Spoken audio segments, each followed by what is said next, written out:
Hello and welcome to Four Clovers Quilting. My name is Diahn. The next quilt I want to work on is a Halloween quilt for my fiance Ray's mom, Judy. It's so fun to give her gifts because she loves everything. She's such a happy, joyful, wonderful lady. And I bought, let me get my fabric in order here. I bought it's a 3-yard quilt from Fabric Cafe. So I bought this quilt kit probably 2 years ago, and I better get it in the correct order. We have the focus fabric, and it's got all these dogs in Halloween costumes, which cracks me up. Even though I'm a cat person, these are good. And then it's got this golden yellow, and then this wild dot print. So it'll be the focus. We have the number 2, which is the light, and the number 3, which is the dark. So I dug this kit out a couple nights ago, and I thought, I am going to see what's going on.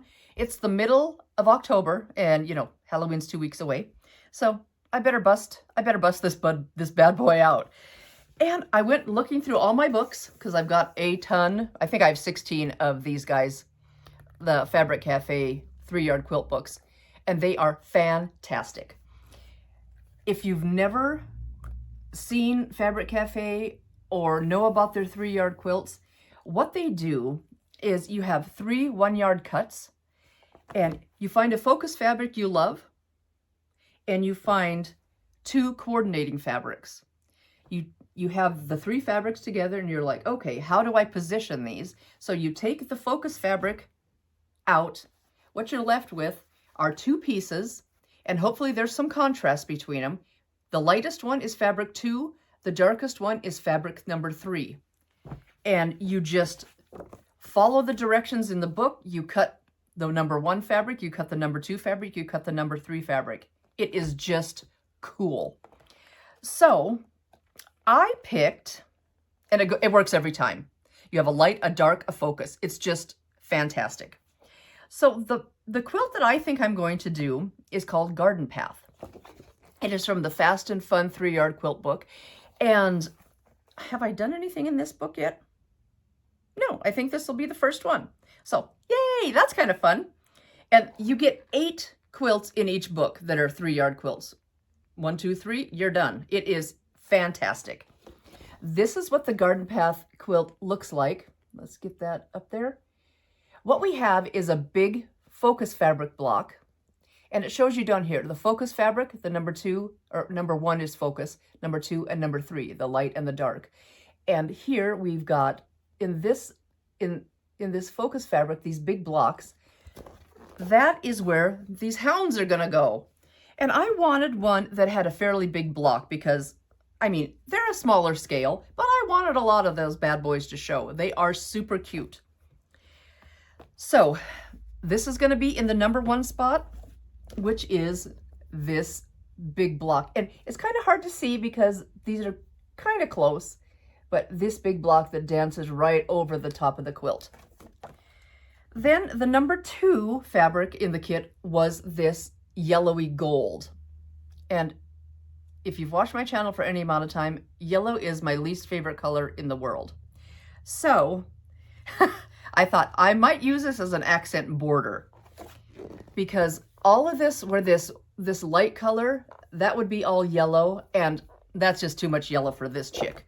It is just too much yellow. So I got an alternate fabric, which it's just a keepsake calico from Joann's, and it's just got a little dot to mimic the dot on this. It's just a little circle, and it's just a really creamy white, and I thought it would match all their little noses and his little mummy band, mummy wrap. And then it's got really good contrast with the number 3 fabric. And the number 3 fabric goes in all these little boop, boop, boop, boop, boop, boop, all these little tiny places. So we're going to have the puppies here. We're going to have the dotty white here. And then all these little tiny squares along here that are bordering the big block is going to be this dark, fun dot. And then I thought, and then there's cornerstones. So I don't know what exactly if there's going to be enough of this fabric to maybe cut out a fussy cut on those puppies. That'd be really fun.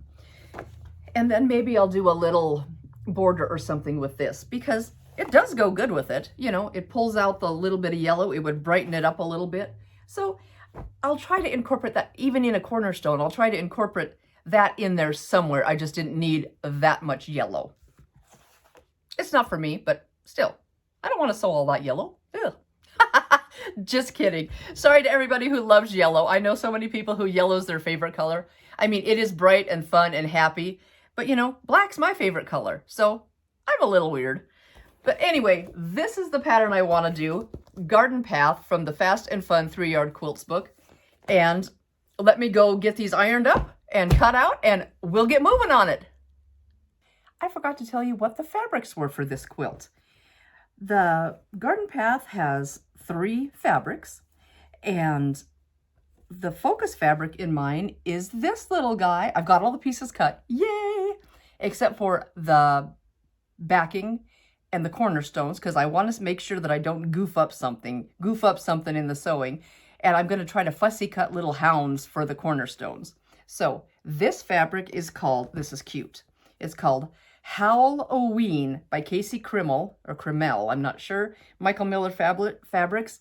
And this must be, Halloween must be the line, and this fabric must be Spooky Poochie. So how cute is that? There's that one. Then this dot was just, this dot I just got at Joann's. It's just a tone on tone, and it's just a keepsake calico from Joann's. Then the third fabric is this crazy fun polka dot, multicolored polka dot. And I cut part of the selvage off. It's called June Bee for Ink and Arrow Fabrics. June Bee for Ink and Arrow Fabrics. And that, hopefully you can read that, that is what I have. And if you're interested in that gold color I showed earlier, it is called Gretel by Amy Smart for Riley Blake Designs Penny Rose Fabrics. So let's see if I can get all that in there. Penny Rose Fabrics, Gretel, and Riley Blake. There we go. So I've got everything cut out except for the cornerstones, because I'm going to see what I'm doing, and the backing and the binding. So I'll be back soon. Okay, we're going to work on the Block B assembly. I put this yellow fabric down because my table's white and I thought it might be a little hard to see. We have one piece of fabric that we cut at the beginning when we cut out the number 2 fabric. Then we have units that we cut off of, and there's fuzzes, the strip assembly that go on each side. This goes here. This is the same piece as this other side piece, except we just flip it. So we sew those 3 pieces together, and we get, let's see if you can see what I'm doing here, and we get the alternate block that goes alongside the solid block. So I'm going to get those sewn up, and it should go quick and easy, and we'll be ready to assemble this quilt. I thought I'd show you just a little chain piecing. Now, since mine is tone on tone, I just want to make sure I have the right side of the fabric. And I just take this solid piece and I just put face down, right sides together, the strip piece that I'm putting on. And I just like to do it so that seam is going down. So you don't have to worry about it flipping or anything with your presser foot. And I have one started, so I'm just going to butt this one right up to the other one. Do a couple stitches, come down to the bottom, match those up, make sure these are looking good on the side, and just whiz on down. I like to chain piece when I can. It just, your machine's already going, so you don't have to worry about it sucking that fabric down into the feed dogs, and it saves a little thread, saves a little time. So again, face up, yep, face up, and you just go one right after the other and trim them apart.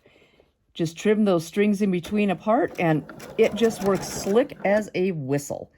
So take a couple anchoring stitches, go to the bottom, match those up, and it looks like everything's looking really good. And just whiz on down.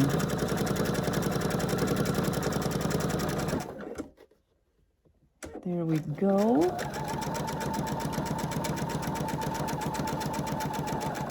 I've got a couple done here. Let me just cut them apart. I went in and was sewing one the wrong way, of course.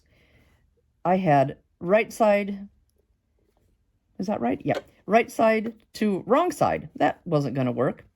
So I'm going to, usually I like to press to the side that doesn't have a seam. It just wants to go, the seam allowance wants to go that way. But I don't know if this dark will shadow behind it. I'm kind of worried about that. So I'm probably going to press towards the dark, and it might have a little bit of bulk here where that seam is over itself, but I think in the end it'll be fine. So this one, we have, let's make sure that I have this in the right orientation. Yep, this side down, and then we're just going to go in. We're just going to go in and put this on the top here and sew it this way. So we'll have that completed block. Well, actually, I'm just going to do it. I'm just going to do it, and I'll show you that completed block in just about a second. Well, a little bit more. Let me just get this seam done. I'll cut it apart, and we will have a finished block to show you. Just make sure that is all lined up and looking good. I hope you can see what I'm doing here.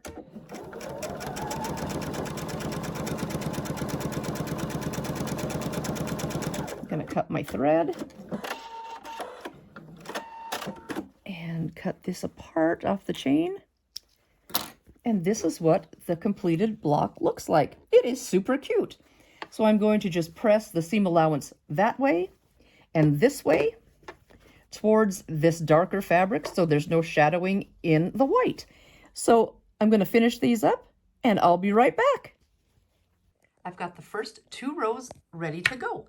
First it was the alternate block, the solid block, alternate, solid. And then we just rotate, so it's the solid block, alternate, solid, alternate. I'm going to put those 2 rows together, kind of hard to see, and I'm going to finger press everything to the solid block. That seam allowance will be hidden underneath the solid, the orange, and the seam allowance likes to go the way of least resistance, and there's a seam here, so it's going under that way. So, hey, it's really fast and so fun. I'll be back. Hi guys, I have the Halloween quilt all quilted, and I'm just getting ready to put on the binding. And I just wanted to show you, I just did straight line quilting. Well, it's kind of wavy because my lines aren't very straight, but I got to use a couple new tools. Ray bought me this Clover stitch guide type thing, I want to say a couple years ago on my birthday. So you take your foot off your machine, take the foot off, and then you unscrew this shank, or whatever that's called, the little foot holder guy. And then this just goes on there and you screw it in. It's really kind of cool. And then, now, can I get it to move? Oh, I got to hang on to different things. I think I did 2.5. Yeah, I did a line of stitching right at the edge here, and then I put this little foot, after I had it loaded in there, I put this little foot on that line, and it was 2.5 inches from it. So it just whizzed on down, and it worked really slick, so I wanted to show you that. And the thread I used, I got to use another birthday gift from 2 years ago, my tall thread spool. Super excited. It's so pretty.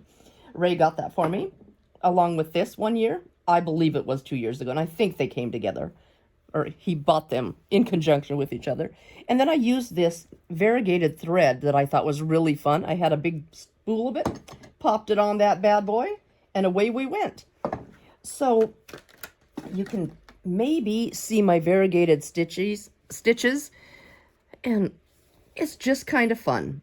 Not super straight, not perfect, but hey, it's quilted. So yeah, it goes from red to yellow to orange, and I thought that's just perfect for this. And I backed it with this spooky bat, lightning, and tree fabric that I had, and it took all of it. It was super exciting. I've probably had this in my stash for 15 years. So, hey, we finally got this bad boy used up. I had 4 yards, and, well, I had a big chunk left and a little bit on the bottom, but a big side chunk left. But, yeah, turned out really fun. So, I want to show you something that I found out a few years ago, I suppose, on how to, let's get some of this out of the way, on how to do easier binding, or joining your binding. Now let's see if I can get you, let's see if I can tilt my machine that way a little bit. What you do is you put face up. I've got the strips cut at 2.5. Oh, 2 1/4. I lied. It's a tiny quilt, so I did it at 2 1/4. Oh, we need you up here. There we go. Let's scooch you in a little bit. Scooch you in a little bit. And I had seen that I bought this folded corner clipper because I thought, hey, that looks cool. Yeah, I didn't use it, but I thought it looked cool for something. Flipped edges and stuff. Okay, I'm back. I had to take care of my itchy nose. So here we have this folded corner clipper, and it comes, well, when I got it years ago, it came in a package like this. Folded corner clipper by Prairie Sky Quilting. And, okay, and it's supposed to be really good for, like flipped edges, or what am I trying to say? You know, doing corner to corner stitching and flipping to make your corners, to do a snowball type thing. So on your binding, everything is face up. You go to the 2 1/4, and I've already cut my selvages off. 2 1/4. It should match pretty darn sweet. And you match the 2 1/4, you match the bottom line, and you match this vertical line on that edge, and you just zip it along. Look at that. You do your cutting and trimming before. So I'm going to do another one just like that. Well, hello, Poe. Did you come up to say hi? And then we're going to do 2 1/4. We're right there. Yeah, are you sniffing around? What's going on, buddy? Yeah, oh yeah. Are you in the way? Are you in the way a little? Are you looking at everybody? Oh, you're touching stuff. Now let's see if I can get this video to work. Scoot, scoot, scoot. Okay, so you're going to do that on all of your binding strips. And then you're going to put, this is the right side. This is the right side. Okay, they look exactly the same. Going to put those right sides together like so. And match up those mitered, well, not mitered, but those engineered corners. And there you go. It's perfect. So let me just, I'm going to just pop a pin in there so I don't get it goofy. I'm going to move some of this stuff, and I'm going to sew that, and we're going to take a look, see if it really works. So I can never get my corner to corner very well on the binding strips. I just, you know, it just never works out perfect for me. So I'm going to try it on this bad boy. So let's just see what we have. And just keep that in there. Take care of that. And I'm just going to cut my thread. And looks like it's beautiful. And your trimming is done beforehand. So there you go. So then you'll just have to, I will probably open that seam when I iron and then fold it in half to get my binding. But hey, look at that. Put those two together and flip it over. And okay, it's not perfect because I didn't sew perfect. But hey, that's pretty slick, huh? So it is the folded corner clipper if you've not used it. It's a pretty fun tool. So I'm going to continue, get all my binding strips on, my binding hand stitched, and I will be back to show you the finished quilt.